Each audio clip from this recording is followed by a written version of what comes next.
नमस्ते गाइस, और आज की फाइट वीडियो में सबसे पहले बात करते हैं light heavyweight champion Alex Pereira और मैगोमेड अंकलाइव के बारे में। रिसेंटली बहुत सारे फैंस कंसर्न थे कि क्या एलेक्स परेरा प्रॉपर ट्रेनिंग भी कर रहा है, क्योंकि मोस्ट ऑफ द टाइम जो भी एलेक्स परेरा अपनी स्टोरीज को डाल रहा था वो ट्रेनिंग वाली नहीं रह रही थी। और फिर उसके बाद डैनियल कॉर्मिये और चेल सोनन ये दोनों फॉर्मर फाइटर्स भी डिस्कस करते हैं कि शायद से एलेक्स परेरा मैगोमेड अंकलाइव की फाइट को ज्यादा सीरियसली नहीं ले रहा है। एलेक्स को चाहिए कि वो रेसलिंग को भी ट्रेन करे, क्योंकि दूसरी साइड मैगोमेड अंकलाइव ये सारी चीजें कर रहा है। तो अब इसी चीज को लेकर एलेक्स परेरा ने डैनियल कॉर्मिये का रिप्लाई दे दिया है, जहां पर वो एक स्टोरी को पोस्ट करता है जिधर हम देख सकते हैं कि वो ग्रैपलिंग की ट्रेनिंग कर रहा है, और वहां पर एलेक्स डैनियल को लिखता है कि डोंट वरी, वो इसको लेकर वर्क कर रहे हैं। ऑल्सो अब रिसेंटली एलेक्स परेरा ग्लोवर टेशेरा के साथ एक रेसलिंग की वीडियो को पोस्ट करता है, जहां पर ये दोनों एक दूसरे के साथ स्नो में रेसल कर रहे होते हैं। अब इस वीडियो को लेकर मैगोमेड अंकलाइव ने रिएक्ट किया है, जिसकी वजह से उसे अभी बहुत ज्यादा बैकलैश मिल रहा है। जहां पर अगर हम ट्वीट को देखें तो मैगोमेड अंकलाइव ने ट्वीट किया है कि वो होप करता है कि एलेक्स परेरा पूरे 25 मिनट्स रेडी है उसके साथ रेसलिंग करने के लिए।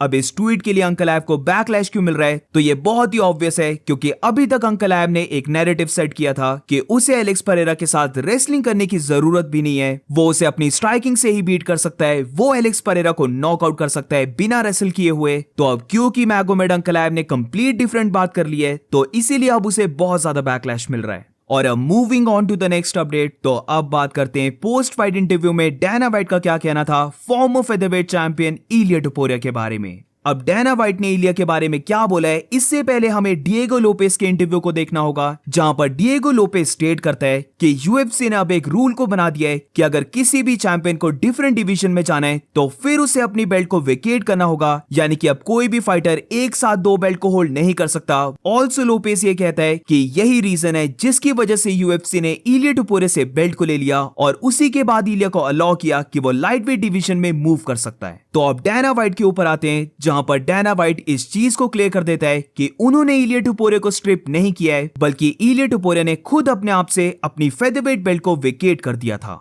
Did he vacate the belt, or did you guys say if you're moving to lightweight, then we don't want to hold up the featherweight division? No, he did that. He said, "I've done everything I can do here.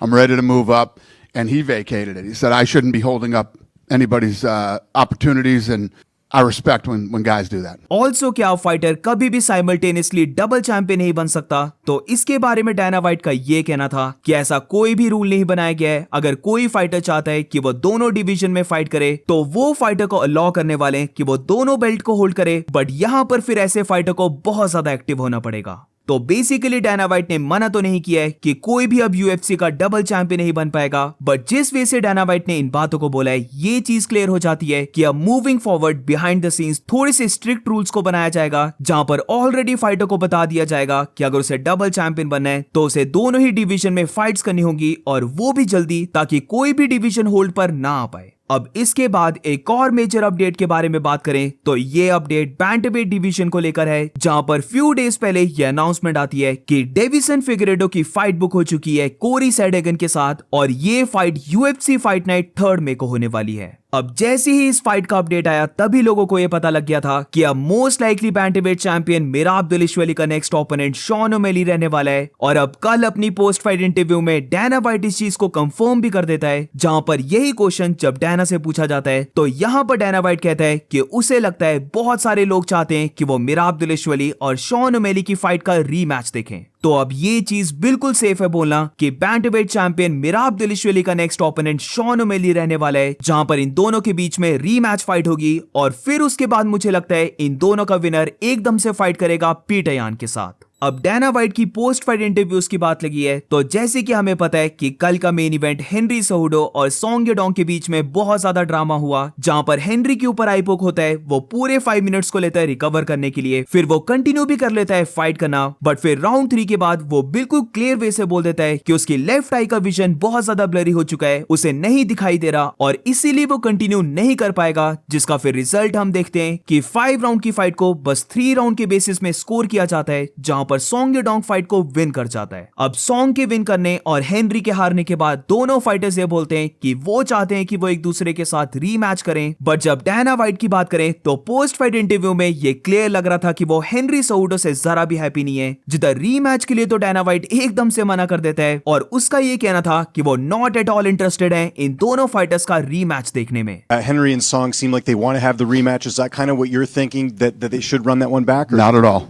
Not at all? Okay. Not even a little bit. Also जिस वे से ये fight stop हुई है, Henry सेहूडो continue नहीं कर पाया, तो इसको लेकर वैसे तो डायना वाइट ने डायरेक्टली कुछ नहीं बोला है, बट पूरा समझ में आ रहा था कि इनडायरेक्टली डायना वाइट क्या बोलना चाह रहा है। जहां पर सिंपल वर्ड्स में अगर मैं बताऊं तो डायना ये इंप्लाई कर रहा था कि हेनरी सेहूडो ने जानबूझकर कंटिन्यू नहीं किया, वो जानता था कि फाइट अब उसके फेवर में नहीं जा रही है, वो स्लिप होते जा रही है, और इसीलिए हेनरी को लगा कि अगर वो यहाँ पर स्टॉप हो जाता है तो फिर उसे डिस्क्वालिफिकेशन की विन मिल जाएगी। It was a good I competitive. don't know if he thought, if I stop here, is this a DQ and no contest, or I don't know what he was thinking, or maybe he can't see.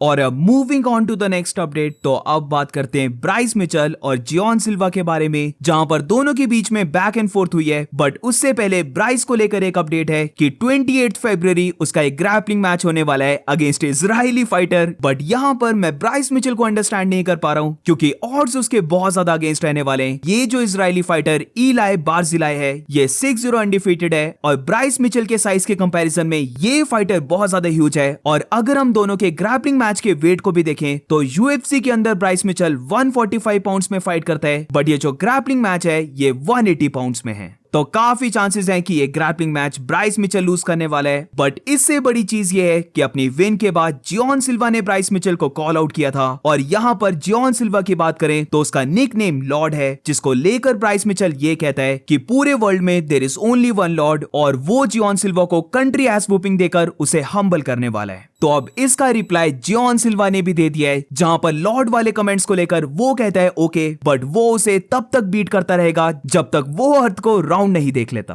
तो जिसको नहीं पता, तो Bryce Mitchell एक flat अर्थर है जो not only मानता है कि अर्थ फ्लैट है, बट वो ये भी मानता है कि स्पेस फेक है, और ये जो भी रॉकेट मिशंस होते हैं ये सारे फेक होते हैं, और इलॉन मस्क ने जो कंपनी बनाई है वो बेसिकली फेक है सारी। ग्रैपलिंग मैच का तो चलो ज्यादा कुछ नहीं होगा, बट मैं ब्राइस मिचेल के लिए बहुत ज्यादा कंसर्न हूं, क्योंकि अगर उसकी जियोन सिल्वा के साथ फाइट हो जाती है तो जॉश एमेट के साथ जो ब्राइस मिचेल का हुआ था उसका पार्ट 2 देखने के लिए be ready. And that's it guys, ये थी पूरी वीडियो। अगर तुम्हें वीडियो अच्छी लगी हो तो please make sure to like subscribe. मिलते हैं नेक्स्ट वीडियो में।